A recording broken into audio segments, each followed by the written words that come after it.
Welcome everybody to the Redzone Report, brought to you by PLB Sports and Entertainment, the makers of Josh's Jacks, the Stephon Diggs 14 hot line or hot sauces line, and the Josh Allen JA17 coffee line. Please enjoy the show.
Welcome everybody to the show, the Redzone Report here on the Built in Buffalo YouTube, Facebook, and Twitter streams.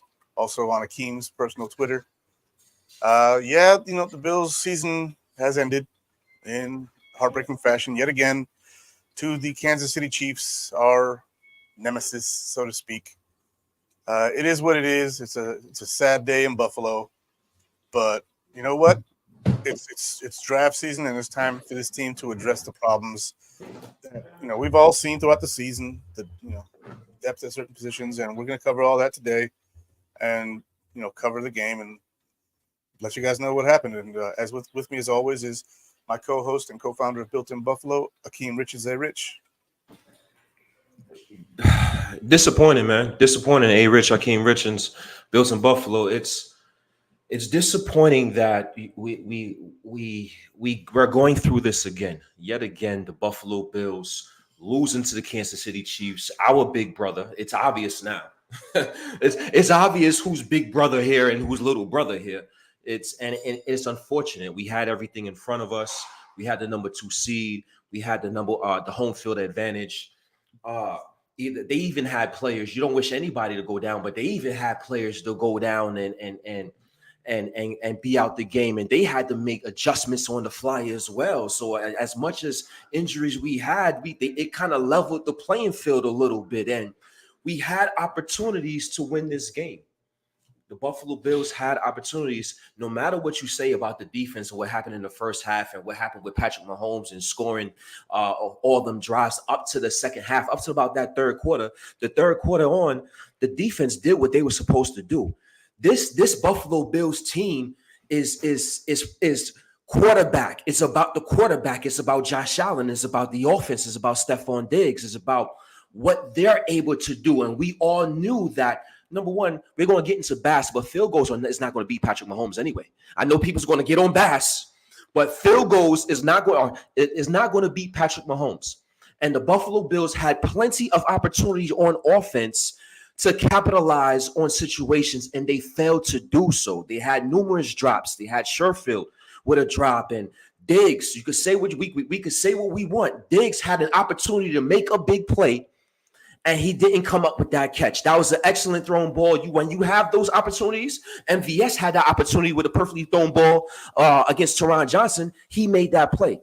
Guys have to step up and make plays to win ball games, especially ball games in this magnitude against these type of teams, against that type of quarterback. And the Buffalo Bills failed to make the necessary plays on the offensive side of the ball to win this game. And quite frankly, if Trent Sherfield, and this is no disrespect, I just got to call a spade a spade. If Trent Sherfield is out there in these crucial situations, the Buffalo Bills definitely have to upgrade that receiver in the offseason.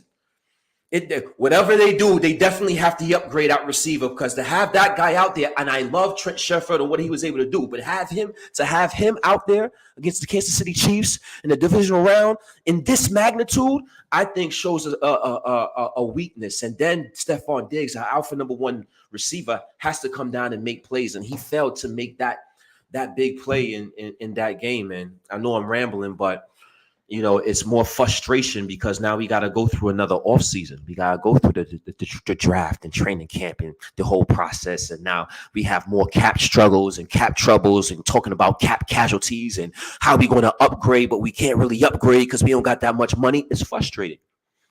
It's frustrating that we have to go through this type of thing. So especially in this type of year where it was literally wide open for the taking. It was literally wide open for the taking for our Buffalo Bills in our home in Highmark Stadium. And we failed to do that because of missed opportunities on the offensive side of the ball. That's true. Yeah. Look, the defense is banged up. Everybody knows the defense is banged up. We've been banged up, right? That's not an excuse. The defense did their job. The defense did the best that they could. This offense failed today. Let's call it what it is. We were without Gabe Davis. The dude drops half the passes thrown his way anyway. Trent Sherfield out there, dropping passes. Diggs with that one. Josh Allen missing open guys too. I see it in the comments, and yeah, you're absolutely right. Josh Allen missing open guys. Should have took certain checks and should have took certain reads. Yeah. So we can't ignore that as well. He did have a couple of blunders, but for the most part, he played excellent football today. For the most part, Josh Allen played excellent football today. He took what they gave him most of the time, and there were times where he decided it was time to risk it. And that's how Josh plays. We all know that that's how Josh plays. That's just the way he is. But he wasn't out there making stupid throws. He wasn't out there right doing unnecessary things. He didn't play any hero ball today. Every single deep pass he threw, the guy was open. Sherfield was open. Right. Ball in hands. Right. Diggs, ball through hands. Right. Like, every single risk that Josh took in this game was a warranted risk. They weren't 50-50 balls. They were my guys open downfield. Let me deliver the strike.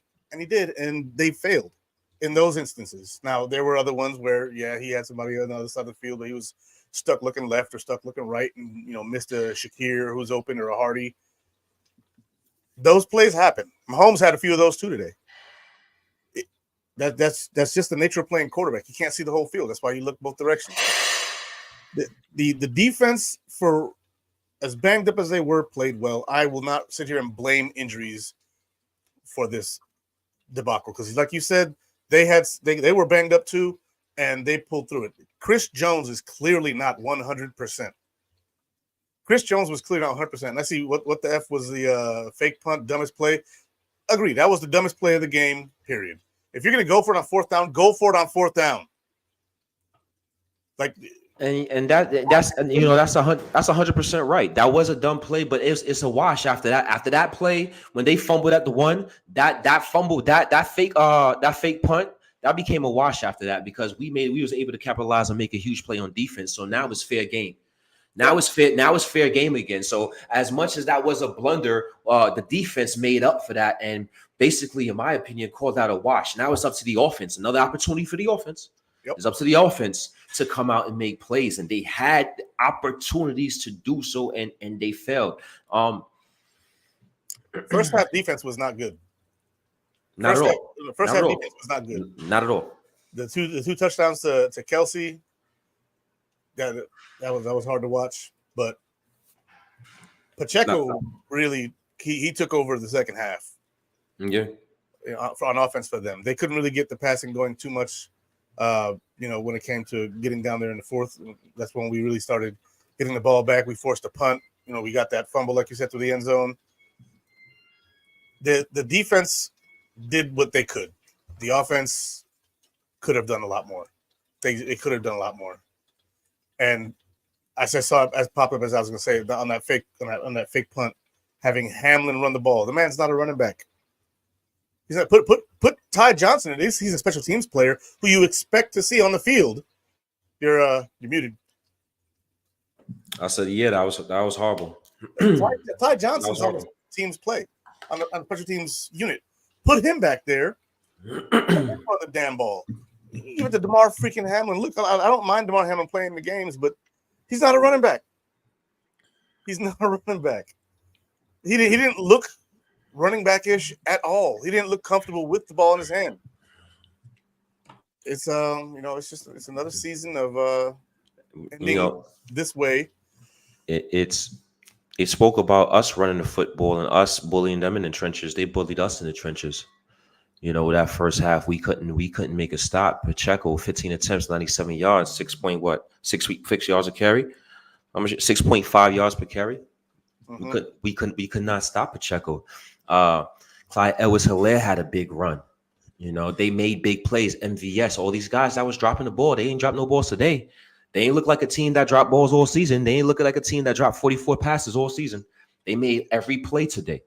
And because they made every play, despite that one turnover that put us back in the game, we couldn't capitalize on that. They made every play today. So, and we didn't. They made more plays than us. That's what it comes down to.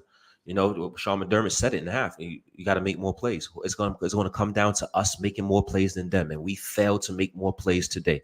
And once again, there you go. This is a good one here. This is one where Josh did mess up. He had a crucial throw to Shakir in the end zone instead of taking underneath to Diggs. Diggs was underneath for the first down. Right. And, because Josh was throwing the deep, it took him longer to release the ball. Chris Jones hit him. That ball could have been picked. Could have been a pick. I mean, a pick might have been better off. It was a missed field goal. But, yeah, Josh had a couple of, Josh moments. But for the most part of this game, I don't blame Josh as much as, the other surrounding pieces. And Kincaid had a solid good day. Shakir had a solid day. Diggs didn't at all. So yeah, we're here we are. But here's my thing with that. As well as Josh played, that Josh had his Josh moments. Patrick Mahomes don't have those moments. Patrick Mahomes is making making these plays. And Josh Allen, whether it's making plays with the skill positions, whether it's the running backs, whatever happens, Mahomes finds a way to make plays when he needs to make plays. With all these guys that we talked about dropping passes for Kansas City and they're struggling offense, and all of a sudden the Kansas City Chiefs offense was looking the best I ever seen. It was over. You might as well had Kelsey and Tyreek Hill and guys out there again. You might as well had those guys out there the way they was performing in the first half. Right. So it was definitely, this injuries and all. Daquan Jones was out there. We talked about missing Daquan Jones so much against the Cincinnati Bengals last game, and we ran to that excuse. We had Daquan Jones this game. Ed Oliver, we all want to put Ed Oliver in the Pro Bowl and get upset because he's not an all-pro player. He was there. The defensive line was there. Where was the pressure? Where was that pressure when we needed it? Von Miller, I saw Von Miller pop more than any defensive lineman today, if you want me to be honest. What defensive lineman jumped out on the screen to you the most today? It was Von Miller. Where was these other guys? It was him and Rousseau. That was it. So it was. Now again, they made adjustments in the second half and did enough to keep their team in the game, in the balance, and it was like, okay, we know we played horrible in the first half. We know we gave up, but they didn't punt all the first half and majority of the game, right? But now the offense is relatively healthy. We know we're missing Gabe Davis, but you know what? We have other guys that's good enough that we think or we thought is good enough to get this done. Especially our skill position players, I would take over theirs right now, but they made more plays than us today. So, the defense, as much as they struggled in the first half and as much as we can talk about the defense, they gave the offense an opportunity to win this game. They did enough in the second half. Despite all those injuries. Sean McDermott in that defense did enough. And the Buffalo Bills offense didn't capitalize. They got him the ball back twice. And can't blame the refs here, right? Nope. There was maybe one or two bad calls. Can't be mad at two or three, maybe three. And they had a couple of on the KC guys too. A couple of bad calls. And you can't blame the refs because that ball being fumbled into the back of the end zone, that could have easily said he was down. It was close. They could have been like, he was down. No, I'm seeing the comments. Laugh my ass off. Defense did enough. What game did you watch? We watched the game in which the defense got the ball back to the Buffalo Bills offense in the fourth quarter in order to score, and the offense didn't capitalize on the gain of possession. The turnover in the end zone. Like that's what we watched, and we watched the offense go out there and flounder. That's what we watched. Y'all are stupid. Go somewhere then. It was a 27-24 game.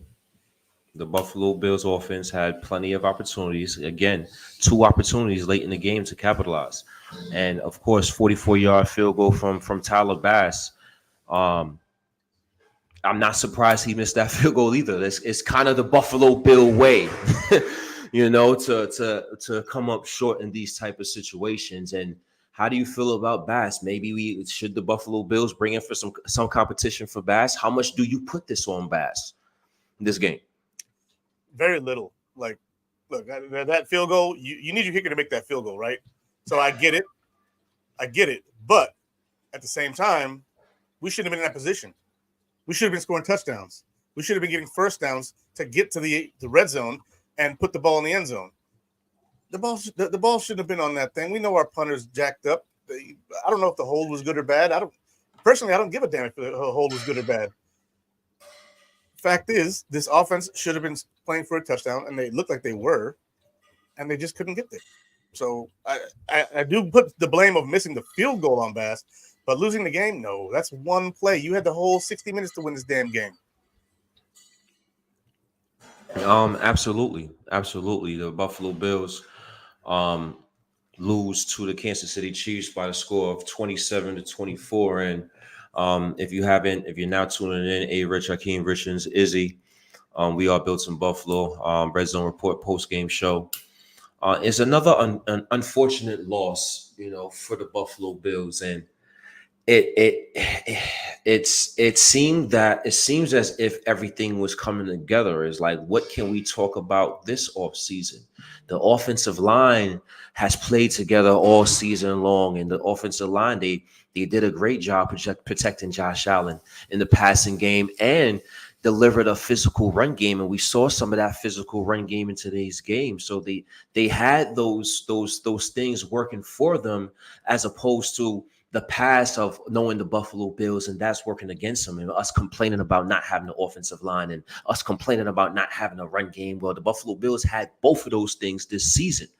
And what is to make of this overall loss, and where do we go from here in terms of trying to build this thing once again, and can we do it? We have a lot of cap restrictions and things going on this offseason where I'm thinking they saying that we're negative 49 million behind the cap right now. So 42, I think. 42. So that's, a lot of work has to be done. How much can you progress this offseason? And that's the frustrating part, to think about that, when we were so close. We was right there, and we just had to make some plays. And it's unfortunate we couldn't make it. But where do we go from here?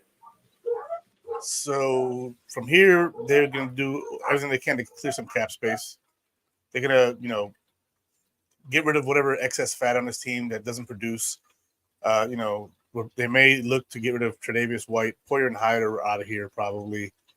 The freaking there's a lot of ways to make cap. They can make upward of $30 million in cap space, but they have 10 draft picks this year. So that's going to be how they're going to have to start this rebuild. So that way they can really build this thing without having to sign players to big expensive deals. This going to be the obvious answer there. Coaching, I don't know if they retain Joe Brady or not. McDermott's not going anywhere. Anybody's saying fire McDermott. This dude did what he did with that defense today, with AJ Klein starting at middle linebacker and freaking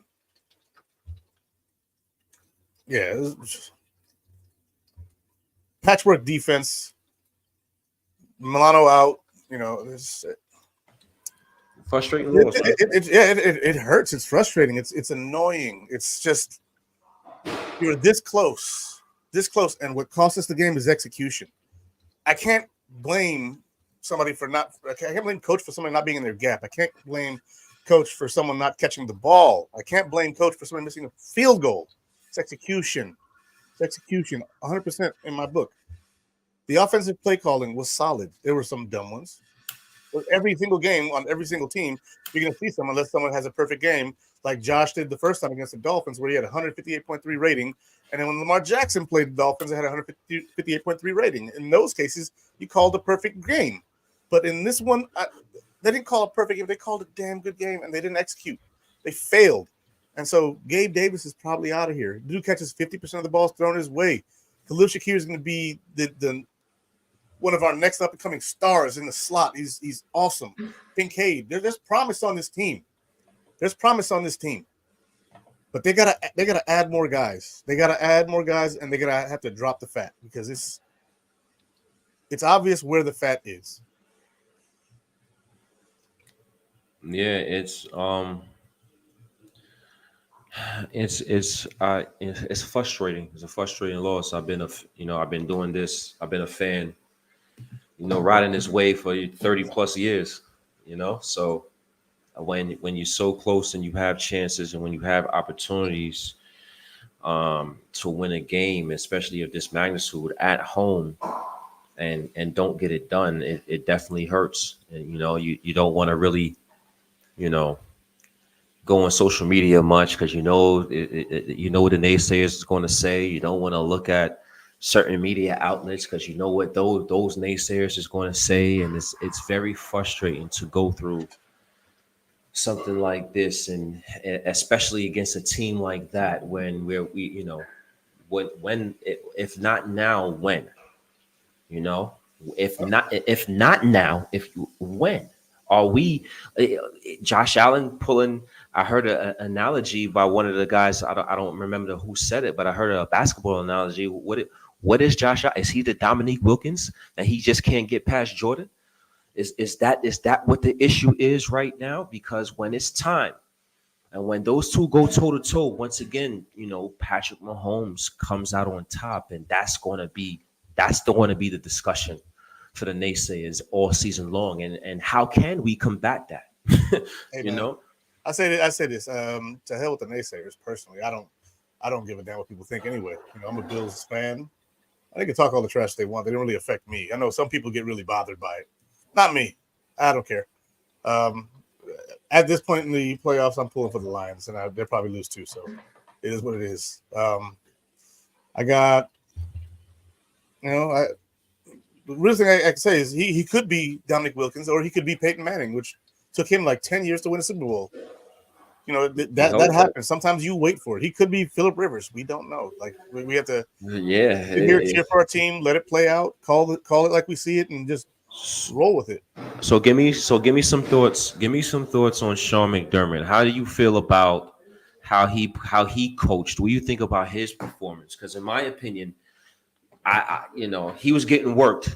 He was getting worked in majority of the game until he made some adjustments late in the game. How do you feel about his performance? I'd say he was getting worked a bit there, especially by Kelsey. And then once they put the clamps on Kelsey, that's when Pacheco started to eat. So shout out to, Andy Reid for being the, excellent, outstanding offensive mind that he is. He is what it is what it is. He's one of the best offensive minds in football, period. End of story, right? And Sean McDermott, as they said, is one of the better defensive minds in football. End of story. He is. Our defense is always up there. But Andy Reid, and with Patrick Mahomes being Mr. Perfect as he is, you deal with this as it goes. Do I like the fact that we lost today? Absolutely not. This hurts more than anything. I really, really, really wanted to get over the hump this time. We weren't equipped for it in a way. We actually no bullshit. We were equipped for it. We should have won this damn game, but we lost it. Time of possession, the Buffalo Bills had the ball for 37 minutes to the Kansas City Chiefs 22 minutes. The Buffalo Bills ran 78 total plays to Kansas City Chiefs 47 plays. They made bigger plays. It's some of these numbers is very frustrating to see. 0 sacks for the Buffalo Bills. We lead the team in sacks. What's going on with 0 sacks? Well, you're not going to beat Patrick Mahomes kicking field goals. You're not going to be Patrick Mahomes kicking field goals, and you're Yep. not going to be Patrick Mahomes if you don't put any pressure on him. It's not happening. And the Buffalo Bills, I don't know. What happened there with the defensive line and generating pressure and creating those sacks. Ed Oliver even spoke about it, before the game. We have to get sacks. Leonard Floyd and Ed Oliver has a combined 20 sacks between the two. We signed Von Miller for these situations, these big time moments and big time games. We signed actually Von Miller to show up in games like this. We signed Von Miller for Patrick Mahomes. Yeah, he's the only one who did show up today, I think, right? You said it, not me. Yeah. He jumped off on the screen more than any defensive lineman the Buffalo Bills had today. Can't do it by yourself. But the Buffalo Bills was still unable to generate any sacks, and then you're not going to beat a Patrick Mahomes led team like that. He's too sharp. He's too sharp. And if you look at the Chiefs, though, the Chiefs and the Bills, the Bills are top 3 in sacks total for the year. And the Chiefs are number 2 in fewest sacks allowed behind us. Neither one of them were sacked today. Josh Allen and Mahomes, no sacks. And shout out to Brooke. Mm-hmm. But neither quarterback was sacked today, but one of them was better under the pressure, and that was Mahomes. He was better today. Good for him, and good luck to them. I guess not really, because I don't want to see them win. So tired of that already. I don't know, man. I'm right now. I'm still don't know how to feel, right? Yeah, I'm still. It didn't really sink in as of yet. I'm still processing the game throughout in my head and how we lost, and it hurts. We had opportunities. We had opportunities. Dell said it best. We were not good enough. It's the easiest way to put it. We were not good enough. The next comment too. Bills' defensive scheme relies on linebackers, and they just didn't have it. Yeah, we didn't have them. Yeah, yeah. I'm not saying that we win that game if Milano and Terrell Bernard are out there, but we have a better chance. You're less likely to lose Kelsey, in the end zone like that. But that's neither here nor there. They weren't here, and we had to deal with what we had to deal with. That's neither here or there. Excellent comment though. Oh man, it was a well-informed comment. Yeah, Mike. Yeah, it's going to be hard. It's going to be hard sleeping tonight, especially waking up and going to see people in the morning that you don't want to see. I don't. So they're going to remind me. But once again, it's okay. We've been through this a number of times where it's kind of hurt in the moment, and then you kind of get numb to it as the days go on. And of course, next week you're going to be watching these games, and you're going to be like, we probably should have been there, and it's. I think the pain is more now than it was in the drought, because in the drought we didn't have a hope. We just kind of wished upon a star every year, thinking that maybe we get there, and then all of a sudden, now we have a team that's successful, and we have a ceiling that we need to crash through. And today was, a good chance to do it, and we failed. So it's tough. It's tough. And I see a comment there. Of course, you blame the refs. Slap myself. I just aren't good enough. I think he's talking to somebody in the comments, because we already said you can't blame the refs. Nah, this is definitely not a ref. This is definitely not a ref. The Bills cost the Bills this game. And you got to shout out Harrison Buckner for the Kansas City Chiefs. Once again, he's hitting big field goals, and he's making all his field goals. The Chiefs don't have no problem with Harrison Buckner whatsoever. He comes out there and kicks a 47-yard field goal and make it look like a chip shot. I mean, so right down the middle too. Right down that, like with ease, and he's done it in clutch situations, and I'm pretty sure he would have made that. And I bet money Harrison Buckner make that 44-yard field goal. So that's frustrating to see when, once again, the opposing kicker is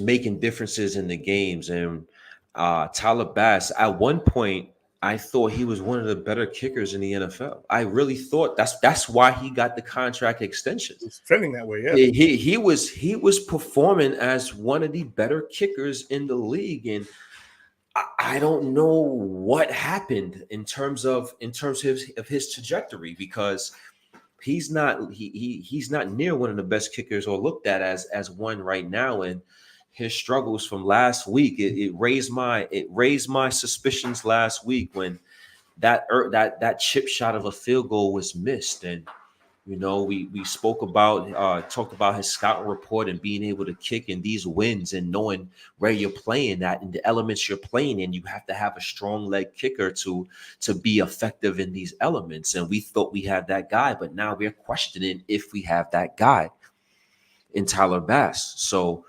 how much draft picks we have? You said we have 10 draft picks this season. We might want to use one for a field goal kicker late and have a competition and see what happens. Because at this point, he's got a contract extension. We need all the money we can get back if you're not going to perform to the levels you need to perform.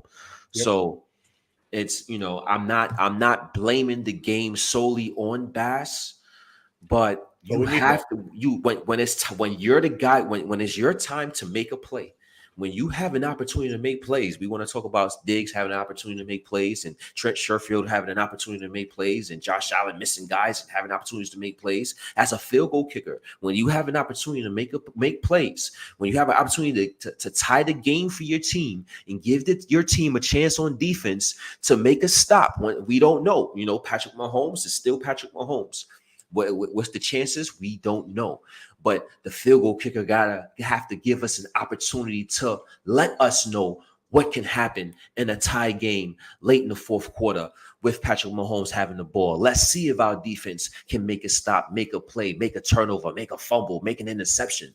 But the field goal kicker failed to give us that opportunity to do so. And because of that, we may have to look at bringing in competition for Tyler Bass. Yeah, absolutely. Absolutely. And, Sam Martin, I understand he was hurt. And there's a comment here, field position is crucial. Why did we leave our punter active? To be fair, Sam Martin's an excellent holder. And I don't know if you've ever seen Matt. Did it matter? Does it matter if he's an excellent holder? It don't look like. No. Here's the thing. Have you ever seen Matt Hawk punt? Like, he's not good. He's horrible. He's horrible. They would have needed to bring back that other guy that no one wants to talk about. I don't know. Ball down the field. Matt Hawk is horrible at punting. I don't know. I think the Bills botched that one. Sam Martin didn't look good at all out there. He didn't. Hawk is trash. But what could they have seen? They've seen him all week. What can you see to say, you know what, we're going to put Sam Hawk out there? If we can't put Matt Hawk out there. If he's trash, then find another field goal kicker. There's other field goal kickers out there if he's trash. Punter. Punters out there if he's trash. Yeah. So I don't know. I think the Bills kind of, they might have botched that one out with that one because Sam Martin wasn't effective at all this game. I agree. Sam Martin was not effective in the game. And I think that goes to show how terrible Matt Hawk is. But they could have found somebody else. And I agree with that. They botched that. However, still shouldn't have come down to that either. Still shouldn't have come down to it. So they had good field position at times. They ate it up. But that first drive after the halftime, when they took it all the way down the field and rammed it down our throat. Yeah, that's not our field position. Yeah, but that was just them being. That was good offense. Yeah, that was good offense by them. Our defense not adjusting yet. They made adjustments right after half to the defense that we played right before half, and they did what they did. So yeah, I really hope they lose. So yeah, but I see some of the haters in the comments, and it's cool because without haters, no success. So. So how is this season? How is this season for you? Is your mentality? Because I'm not going to lie, it's my mentality, and you might agree to disagree here, but I'm a Super Bowl or bust kind of guy. I feel that it's now that you lose, you can reflect a little bit and say, yeah, it was a good season. We overcame a lot, and 6-6, and it's a great story, but we still came up short. Yeah. So How do you feel about this overall season? Are you happy at what you've seen, or you're more of the Super Bowl bust kind of thing, and it's a kind of guy, and it's a disappointing season? I'm a bit of both. Like the Super Bowl or bust for me was at the beginning of the season. As the season went on, I was like, I don't know. And then, you go through this and you see it. It is what it is, So it was a good season. It was, success, failure, boils down to Super Bowl. It was a good season overall. Like, I bet the freaking the Colts would have rather had this season than theirs, or name of the team that didn't make the playoffs. But we've made the playoffs for 6 of the last 7 years. It's time to put up or shut up at this point. So I get it. We had injuries. I get it. We stumbled. We got back up. We won our last 5 games. We took the division from the Dolphins. All that's fine and well. Goal is to win the Super Bowl. So Yeah, goal is to win the Super Bowl. And Sean McDermott, once again, coming up short. And it's frustrating. We'll see what the Bills do this offseason. Are they going to take the interim tag off Joe Brady?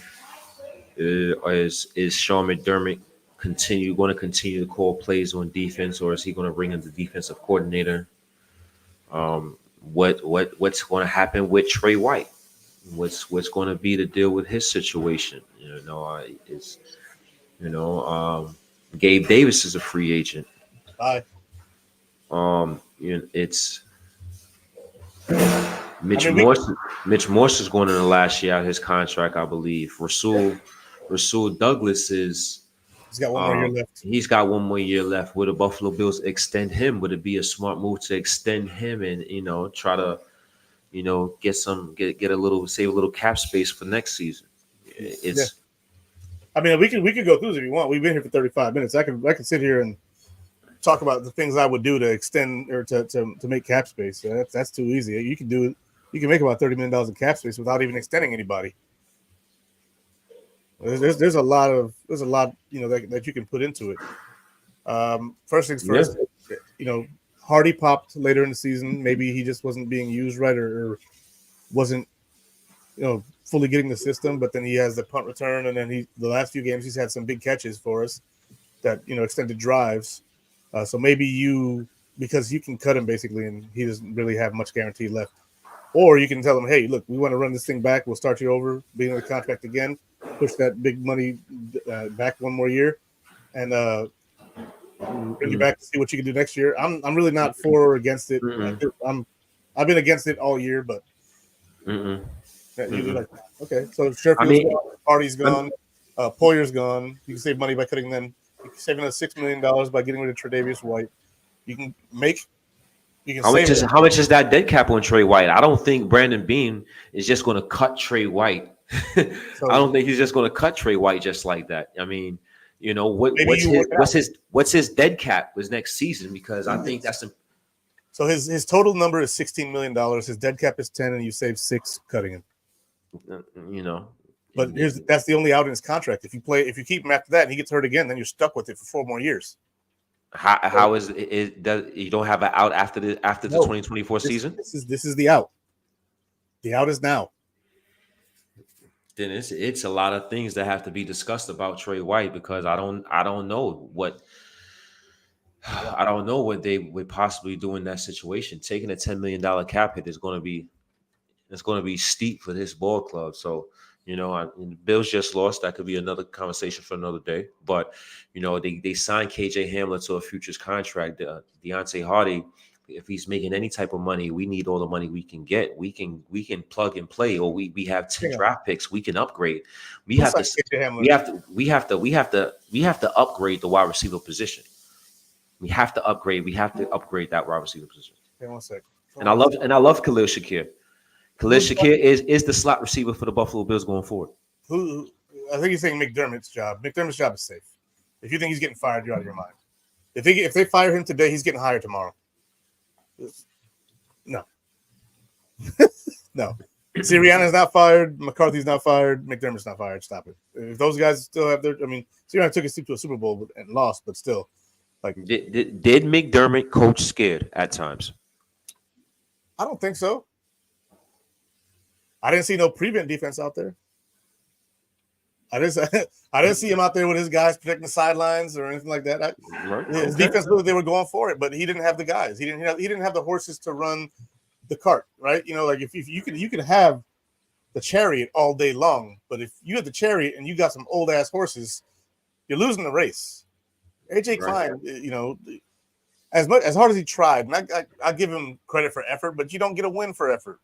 You don't get points for trying. You just don't. We lost this game. We didn't have the guys at some spots. McDermott was trying to run his defense as he normally would, and you can't. You can't. Those guys aren't there. Milano's not there. Terrell Bernard's not there. Mm-hmm. They're out. Huge against Kelsey and the Chiefs. We spoke about it. We spoke about it last week a little bit. Against Kelsey and the Chiefs is huge.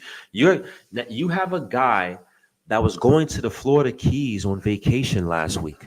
Yeah. Playing middle linebacker in significant 100% going from vacation in the Keys with your family and your children to playing majority of the snaps at middle linebacker position for the Buffalo Bills against Travis Kelce, Patrick Mahomes, and the Kansas City Chiefs. It's crazy how life just turned for the AJ Klein, and I can't get mad at him. You know, I can't get mad at that. He did his best. You know, like he's best. Yeah. The dude in the NFL, what, 13, 14 years? Yeah. He probably runs a 5'2", 40 now. He's older. Yeah, he came in there and they brought him in because he knows the system and that last week he looked all right. He did his best, and that's all you can ask for a guy. But next year they're really going to have to invest in this draft. They're really going to have to go after guys who are young and can perform. Because that performance was not up to par. You know, it just wasn't. And so the receivers, especially, the group on the field that had me pissed off the most today was receivers. If it's me, I go wide receiver round 1. There's no question about that. The offensive line is set. You may need to draft the center, or you pick up the center if Mitch Morse retires. Yeah, he might even be on the roster right now if you think that Bates could be that guy. Or at least you have a placeholder. I don't think Mitch Morse going. I know they say you could save $8 million or $7 million by cutting Mitch Morse. I don't think Mitch Morse is going anywhere.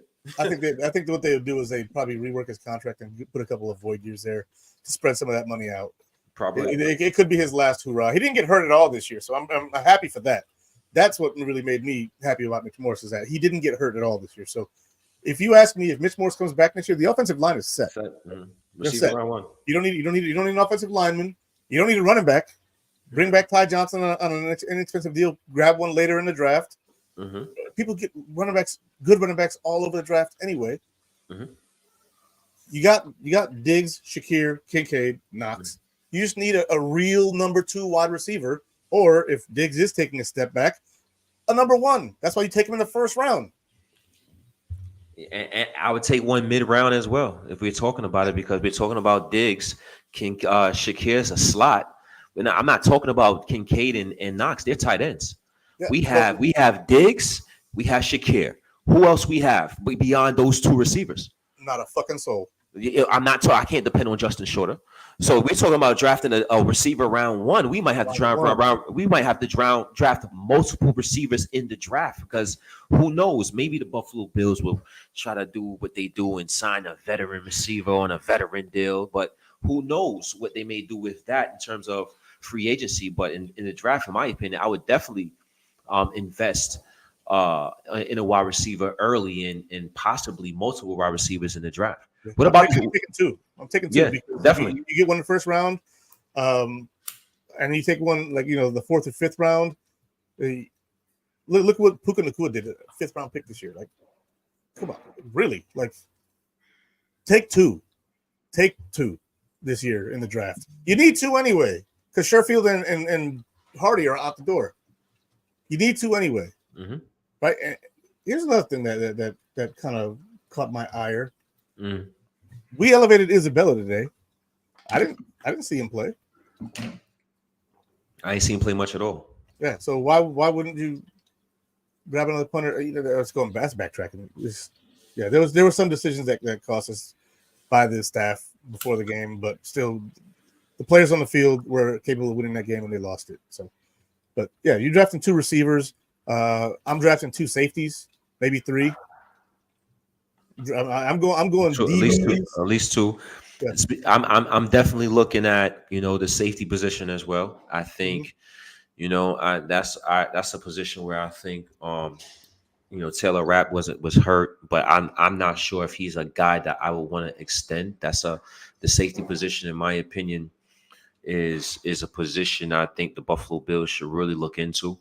I'm not saying draft first round. I don't think you should go with safety first round, but within the first 4 rounds, I do believe that the safety position should be a priority for the Buffalo Bills. And watching this game and what's going on, I wouldn't be opposed for drafting another linebacker this offseason. We talk about why we drafted Dorian Williams and Terrell Bernard back to back in the 3rd rounds. This is why it's a combative sport. No, you don't wish injuries on anybody, but imagine if we didn't draft those guys back to back. Now we went from that to now I'm thinking we should draft another linebacker. And as important the position is to a Sean McDermott defense, who knows where they might draft them.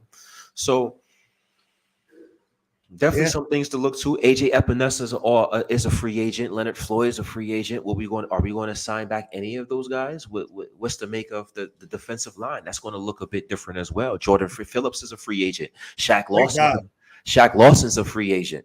I believe Tim Settle's a free agent. The defensive line can look it can be taking a makeover as well, and we may have to invest in that position early. Who knows what may happen there? So it's definitely, now that we hear a lot of speculations we can make on what can happen in the offseason and how to improve the Buffalo Bills team. It's still early. We're still going through the emotions of the loss to our big brother Kansas City Chiefs. We hate this. This is our time to win this game. Obviously this is what we felt. We thought it should be our time, but once again, we didn't make enough plays, and we have to go back to the drawing board to see what we can do to get over the hump. Because next year, you have a improved, maybe a Cincinnati Bengals team that's going to have a healthy Joe Burrow. It's a healthy playing field, so the dynamic changes each and every season. And who knows, Aaron Rodgers is now in play, and who knows what may happen next season and what hurdle you may have to come across next season. So this is why it hurts so much, because we were so close to getting the job done, and now we have to go back to the drawing board in that level playing field and prove ourselves and try to get over the hump of the Miami Dolphins and New England Patriots and these teams, Kansas City Chiefs once again. And but a lot of the teams you mentioned, they have their own problems too. The Bengals, T. Higgins is a free agent, and I see his name in the comments here. The chances of the Bills bringing in Mike Evans or T. Higgins to me are slim to none. I don't think so either. The money's going to be too big for those boys. I don't think so either. We're not going to want to put that type of money on the books with already a receiver making $24 million a year and Stephon Diggs. It's just not a smart investment. The better way to do that would be to go ahead and get you a number 1 pick wide receiver. You have shorter, so if you don't want to draft 2 and you want to say, okay, we need defensive tackles, like this drafting 2 is not a thing we can do. All right, cool. So you invest in wide receiver round 1. You go get you a safety round 2 or round 3. You get your defensive tackle round 2 or round 3. You get another defensive end if you can't bring back Epinesa or Floyd. You're going to have to really navigate this draft. And Brandon Beane does it better than anybody, so I'm not sitting here trying to tell Brandon Beane what the hell to do. Right? It's not really my place, because a lot of people were saying stuff like we should get rid of this guy and get rid of that guy. But one thing that bothered me in the beginning of the year was the whole Christian Kirksey situation where he retired. He was sitting on our practice squad, and we kept AJ Klein for that guy, on the regular roster, while Christian Kirksey sat on our practice squad. And to me, I was like, no, Klein was on the team. No, I don't think Klein was on the. We kept somebody. I forget who it was. We kept somebody on the active roster, and then he was like, "I'm retiring." I'm like, "Yo, for real? Like, we could have used him in this game." Like, yeah, that was Christian Kirksey who retired. Mm-hmm. We definitely could have used him in this game. We definitely could have used him. That's why we signed him, for certain situations. But I'm not mad he retired, because we discovered a lot with our linebacking core. this year, we just didn't hold up. We didn't hold up health wise, and especially, again, playing a Patrick Mahomes kind of team with Andy Reid and Travis Kelce, and to be limited at the linebacker position, it definitely poses mismatch problems, and it's not good ones. So,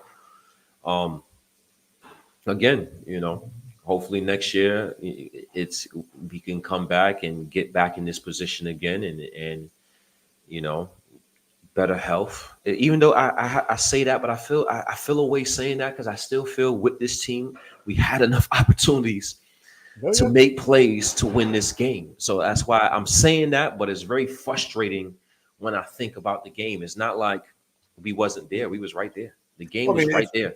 If we weren't supposed to be there, then it wouldn't be frustrating. We'd be like, all right, well, we got our asses kicked. We got our asses kicked because of this, or we got our asses kicked because of that. But we were in the game. It was a 3-point game. Like it is what it is. And here we are dealing with it. Josh Allen, he's going to need another receiver with Davis going. And thank God, because, again, he only catches 50% of the balls thrown his way anyway. We need somebody more reliable. We need somebody who can come in here and become another star like a Justin Jefferson, somebody like a Jamar Chase, somebody who's going to be the available. Zay Flowers, hell, that would have been nice, but we got Kincaid, but somebody like that coming out next year because there's a ton of receivers. Listen, now I really, really, really like Khalil Shakir. I think he proved himself as the primary slot receiver for the Buffalo Bills going forward. There's no more battles for him. He's the guy in this slot. So we have some stepping stones to work with. Like you said, we have an offensive line that's complete. We have Diggs. Cook. We have Cook is a little frustrating to me as well. He had another drop where if you catch the ball, even though the Buffalo Bills scored, he had a drop where you catch the ball, you're walking in the end zone, and Cook has to be able to step up. He has to be a more consistent, reliable player because his consistency and his reliability isn't there on a game in, game out basis. And the scouting report on Cook was that he was this good receiver coming out the backfield, and he was a mismatch nightmare against opposing defenses in terms of linebackers or safeties. And at times we do see that, but at other times it is simply not there. And the inconsistencies do pop up from James Cook. So I really like Ty Johnson. I think he's going to be a running back that should be in the fold for the Buffalo Bills. And I also think that they will draft a running back that that has some power and that has some ability that can step in and be a impact player day one. But getting back to the receivers, I think Khalil Shakir is a star in the making at the slot wide receiver position. He's reliable. He catches the ball all the time. He's throwing the ball. He catches it. The tough catches. Even he had a catch that was thrown behind him on a screen pass. It was thrown behind him, and he made an excellent catch, and he was able to pick up yards. He's shown excellent hands, excellent reliability, and he seems like a running back once he catches that ball, like a poor man's Deebo Samuel. So I think we have a star in the making with Khalil Shakir, and I'm excited because they talk about T. Higgins and Mike Evans. I wouldn't even go that direction because of the lack of cap space, and also because it's a good wide receiver draft. This offseason, it's a plethora of wide receivers out there that can come in and be that wide two receiver for the Buffalo Bills. So I'm excited to see who they would invest in draft and pick up this offseason. I'm trying to remember Mike Evans being drafted, right? What year was that man drafted? It's been at least 10 years. He was drafted in 2014. Mm-hmm. The 2014 NFL draft. I got to try and remember what players were drafted with him in that draft. Yeah, Mike Evans. Yeah, Mike Evans, because he wasn't the first one taken. Sammy Watkins, Odell Beckham Jr. Right. That's 10 years ago. Right. I'm not paying for that. It's not happening. Like it's just not happening. I'm not paying for Mike Evans to come here for 3 years. He's 30. He's the same age as Diggs. It's not happening. I'm drafting a receiver 1 in round 1, and if that guy can take over, then he takes over. And Diggs is going to be here for at least another year or two. It is what it is. His contract dictates what we have to do. Yeah, I think we'll see what happens when it comes to the draft and see where they will invest. Wide receiver is definitely a position. I think safety is a position. We'll see what happens at the cornerback position. Defensive tackle. Defensive tackle. The line.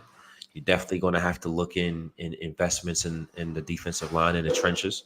So there'll be very little free agent movement here. If it is free agent movement, it'll be older players who are coming to win a ring. That's going to be the story when it comes to free agents, like a Leonard Floyd. It's going to be someone like that coming back again, which I wouldn't mind. He had 10.5 sacks.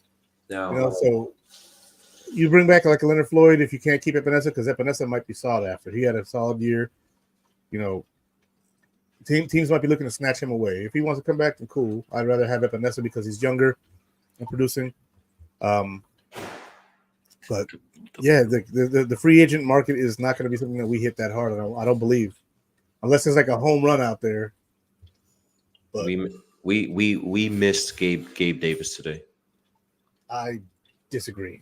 No, we missed. Well, I would like my chances out there with Gabe Davis as opposed to Shakir. Not Shakir, Sherfield. Excuse me. I was like, hang on, what? Yeah, I would rather Gabe Davis out there as opposed to Sherfield, and making those attempts. I think we missed Gabe Davis today. I would agree with you if the man didn't drop so many passes. I would agree with you if that was the case, but he does exactly what Sherfield did today. I don't know, man. I don't know.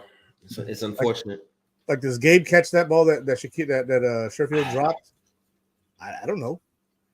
I don't remember seeing Gabe make a whole ton of those. I've seen him do like a couple of those diving catches where the ball, sticks to his hands, but for the most part. Get this comment here.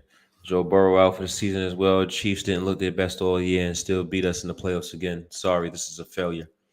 Yeah. And I can't fault any fan for how they feel. I can't fault any fan for the opinions that they make. But I agree with this. It's a failure for the Buffalo Bills. It's a disappointing season. We've been here. We've done this. This is normal for us getting to the playoffs. This is becoming a norm. You ask a young kid seeing the Buffalo Bills up and coming this stretch, it's normal for a young kid to think the Buffalo Bills is a perennial team year in and year out. So because of the success we've had and being 4-time AFC East champions and being in the playoffs and winning the first round of the playoffs all these years and being in these moments, in these stages to have opportunities to win and continuously coming up short at this point, especially at this point, in my opinion, since 2021, it's been a failure for the Buffalo Bills. Yeah, look, it's I can't argue that because that's a point of opinion, right? And so I wouldn't argue with that. We went to the AFC Championship game before. Now we've been bounced in the divisional round 3 years in a row. So there's no argument for that. It is what it is. And what is it going to take? Is it going to have to take absolute perfection in terms of everybody have to be healthy and everybody has to be available and have to get home field? Does the circumstances have to be perfect for the Buffalo Bills to get where they got to go? Because in this competitive sport, nothing is going to be perfect. You're going to have to weather some type of storm or circumstance. And for the Buffalo Bills to continuously come up short, it's definitely frustrating and it makes you wonder, Can we get this done? Are we going to get this done? We lose to Mahomes again. Mahomes is not going anywhere. He's the same age as Josh Allen. He's going to be in his prime just as long as Josh Allen going to be in his prime. And so is Joe Burrow, and so is Lamar Jackson. We have Trevor Lawrence and the number one pick and Richardson coming along. We have CJ Stroud. It's a lot of quarterbacks out there that is good enough to compete and contend for a Lombardi trophy. So when are the Buffalo Bills going to get over that hump? And now Josh Allen going into the 6th season, now to his 7th season, turning 28 years old. We're speaking about Diggs turning 30, 31 years old.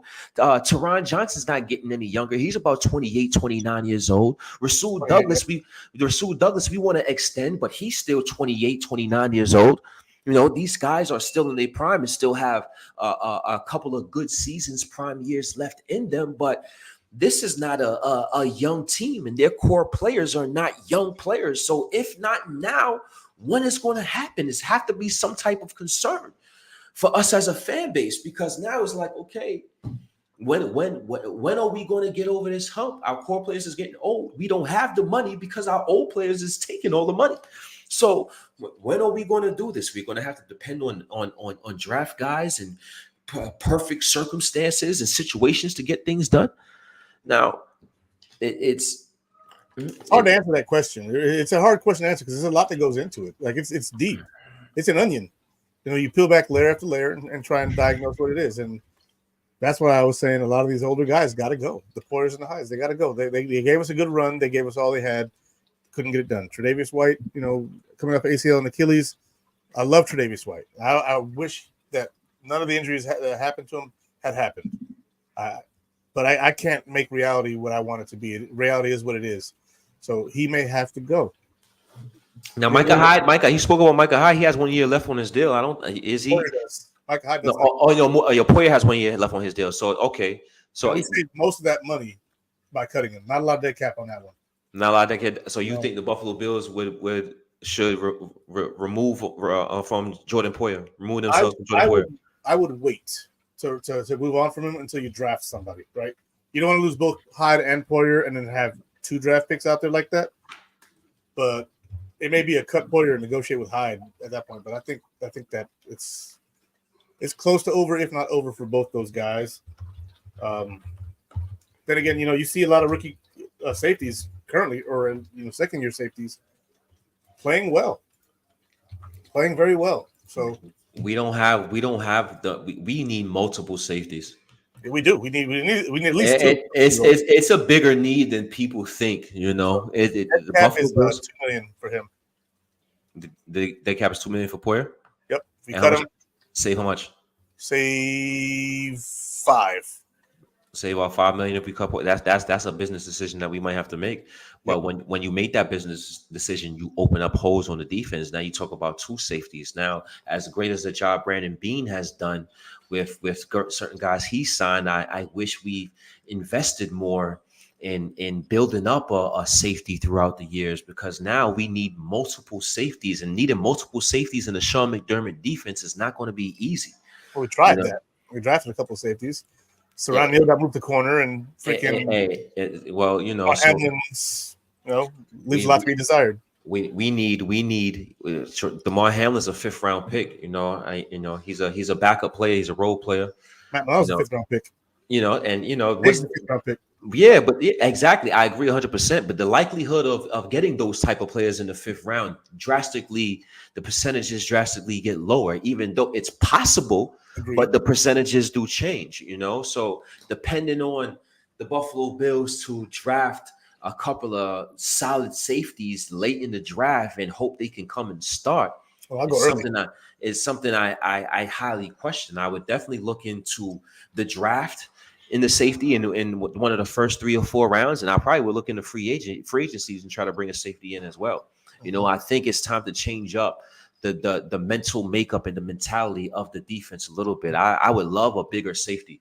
I would love a big, long safety for the Buffalo Bills that can run side down the sideline a little bit and make plays and and be effective and step down and big enough to handle a linebacker role if situations like this come to play.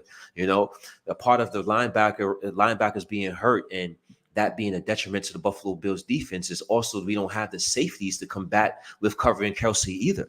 You know, there's a lot of teams with capable safeties that's like, you know what, they're not going to put our linebackers on him, but we have a safety that can cover and go sideline to sideline and match up when they need to match up. So I think the Buffalo Bills should change the back end a little bit and that makeup in terms of the type of safeties they have. They had Jordan Poyer and Micah Hyde for a long time now. I believe were incredible players and did a credible job as Buffalo Bills safeties for a number of years. But they was players. Yeah, hell of a tandem. And, you know, I'm going to talk about them a lot this offseason. And, you know, that can't be ignored.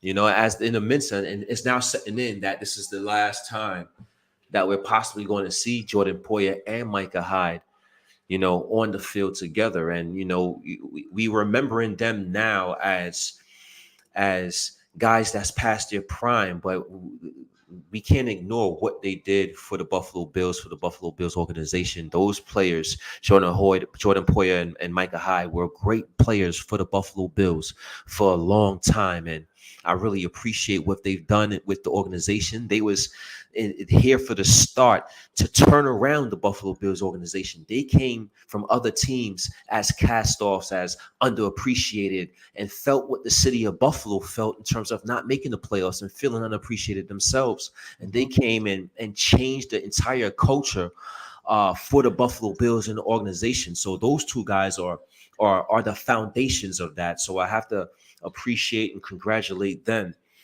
for all they did for our Buffalo Bills, because this is possibly the last time we see them on the football field together.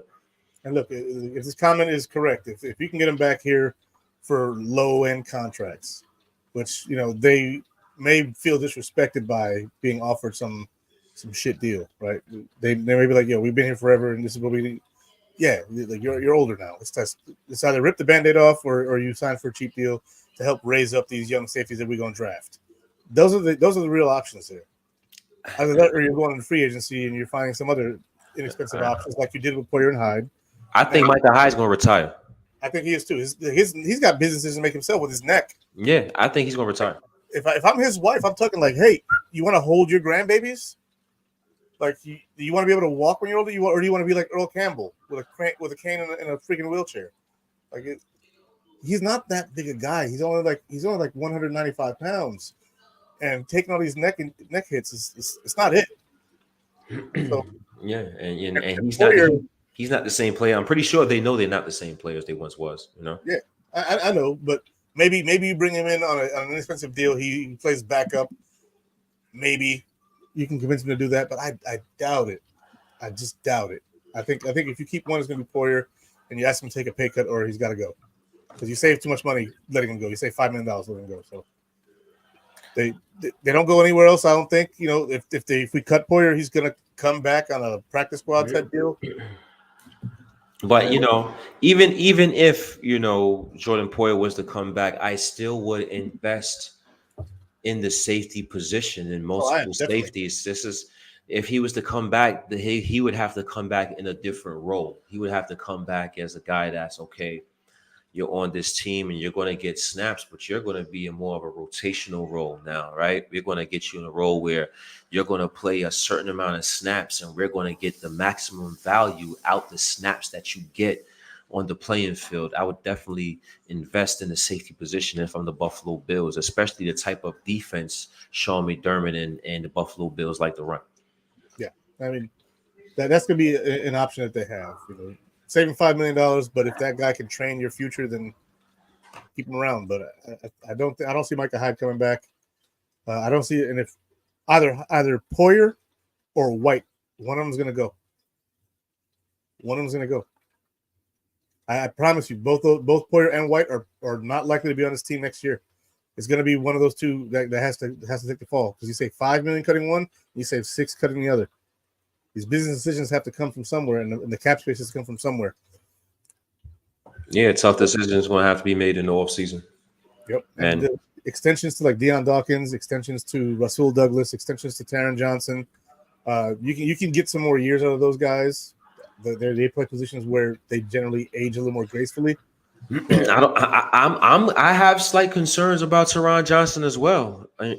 He's 28 years old. He's not getting any younger. He suffered multiple concussions this season. So he's got one more year on his deal. Mm-hmm. I'd extend him for 2 more years. Get him to age 30. Yeah. And you invest in one of these drafts. Yes. Invest in a slot corner. I would invest this year. We'll probably have 8 picks the next year. Mm-hmm. So yeah, I would invest in another slot corner. Mm-hmm. Late in the draft. Look, we had one this year that we let go, and he's on the Patriots now. Alex Austin. Mm-hmm. When we played them, how good did he look?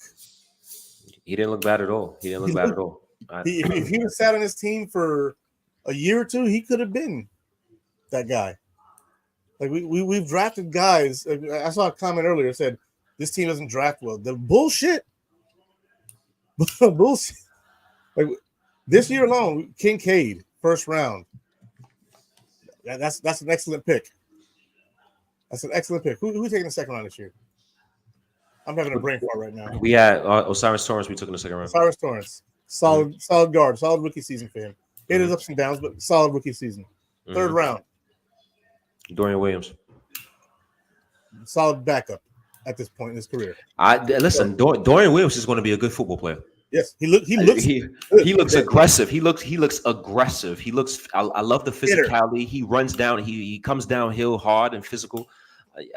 I think Dorian Williams is going to be a pretty damn good player for the Buffalo Bills. I'm actually liking the rotation that we could possibly have next season, because I don't think Buffalo Bills are going to ignore that linebacker position once again. No, I don't think so either. They're going to have to really invest at linebacker, even if it is bringing in some young guys who don't make other teams that the Bills can really mold still. The Bills develop talent pretty freaking well. I think that a lot of fans have a irrational idea that players are going to be great off the cuff coming out of college. Like, some guys have to develop. It just is. It's just the way it is. You sometimes just have to have some time to really learn what you do, even if it's similar to what they did. Like, hey, college, you basically do what we did, but here's a shift. Here's a little difference. Here's this. Here's that. Right? Dorian Williams showed promise. Right? 4th round pick this year.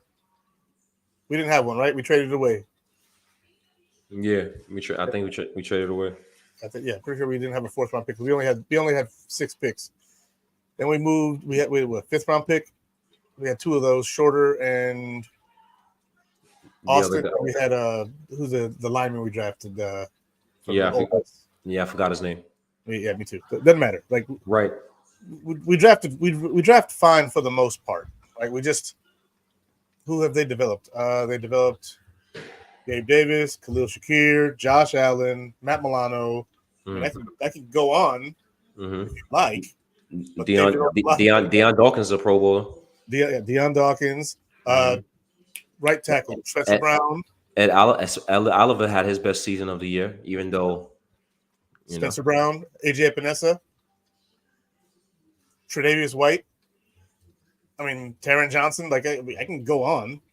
But you laugh at the Gabe Davis one, but Gabe Davis puts up 800 yards every year. So, and I want him gone because he drops more passes than anybody on this team. But still, now people got to understand, really and truly, Gabe Davis he's set and exceeded expectations. Gabe Davis is a 4th round pick. Yeah. Realistically, when you think about it, we have him in a position, in a pivotal position within our offense where we expect and thrive and need him to thrive and make plays. And he has not lived up to that type of potential we want him to live up to. But as a 4th round pick coming out of UCF, Gabe Davis has put together a solid career for himself, and he's going to get paid. He might not get paid from the Buffalo Bills, but he's going to get paid. But it'll be $15 million a year wide receiver. Somebody's gonna do that. But again, someone picked up Edmonds for $18 million a year. It's a sucker born every year. But again, after the next comment, I think he's just a hater, so it's all good. We're definitely going to have to, we say all that as to say this. That was a 4th round pick we spent on the Gabe Davis 4 years ago. we need to invest a first or second round pick in the receiver position this year to take his place. Johnny, we know that Diggs was a 5th round pick, but we didn't draft him, so we Right. can't take credit for developing Diggs into Diggs. Like he was with the Vikings for 4 years and was putting up numbers over there. He put up bigger numbers here, but you also got to then evaluate the quarterback. He put up 1,200 yards with Case Keenum as his starting quarterback. So that's apples to oranges. Oranges. So right. We didn't develop Diggs. Diggs was already a finished product. That's why we traded for him and gave him a 1st round pick and a 4th round pick. Guys that we developed are our team players that we drafted or that we picked up off of somebody else's practice squad. They were in their 1st or 2nd year, and then we built them up. That's what we would say in developing. Yeah, man. Understand your frustration, Dave, if you're not just hating. I understand that you're frustrated. It is what it is, but it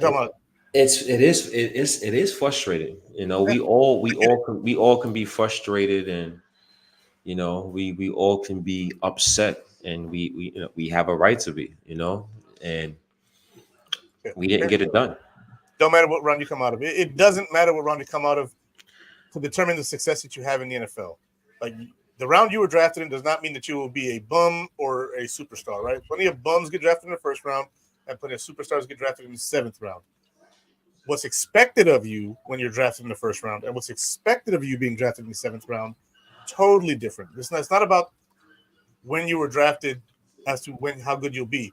It's about when you were drafted, what's expected of you to produce in the NFL. There is the difference. So we're not saying a 5th round pick or a 4th round pick can't be great. We're saying the expectations for Gabe Davis have been met. Right. And exceeded. We didn't expect him to have 800 yards a year for every year after his 1st year. And we're talking now in terms of heightening our chances. When we want to invest in a receiver, we want to heighten our chances to get that special receiver that we want. We know that we can find, out of all teams, the Buffalo Bills know that they can find good players late in the draft. We have multiple Pro Bowl, All-Pro players late in the draft. Like you said, Matt Milano, 5th round pick, All-Pro linebacker. Teron Johnson, 4th round pick, All-Pro slot cornerback. So we have, and we drafted and experienced those type of same situations. What we are saying now is we think we should invest on more draft capital or higher draft capital on the wide receiver position this time around. That's all we're saying, as opposed to waiting to the 4th or 5th round, even though we selected and done well in those rounds. So, Dave, for the most part, we've said this in the show already. Keep the offense, right? The offense looks good. Big name coach. Yeah, the line is good. We should be solid at running back. We're good at quarterback. We need a receiver probably. But would you keep Joe Brady? Would I keep Joe Brady? Yeah. Would you keep Joe Brady? Would y'all keep Joe Brady? Unless there's a better option, yes, I would keep Joe Brady. And the reason why is because he still had to work with that playbook that the other guy put in place, and he just had to kind of work around all that. So I would give him a fair shot. You would keep Joe Brady? I would give Joe Brady a fair shot to build the offense himself, to create his own playbook, to really structure it his way. Because we don't know that whole structure of the Ken Dorsey system could have been holding us back too. Okay. I would keep a Joe Brady as well. I would keep Joe Brady. I'll give him a full season control to implement whatever he hasn't had a chance to implement, because he's the interim coach and because he came in a tough spot. I would give him a chance to do those this off season.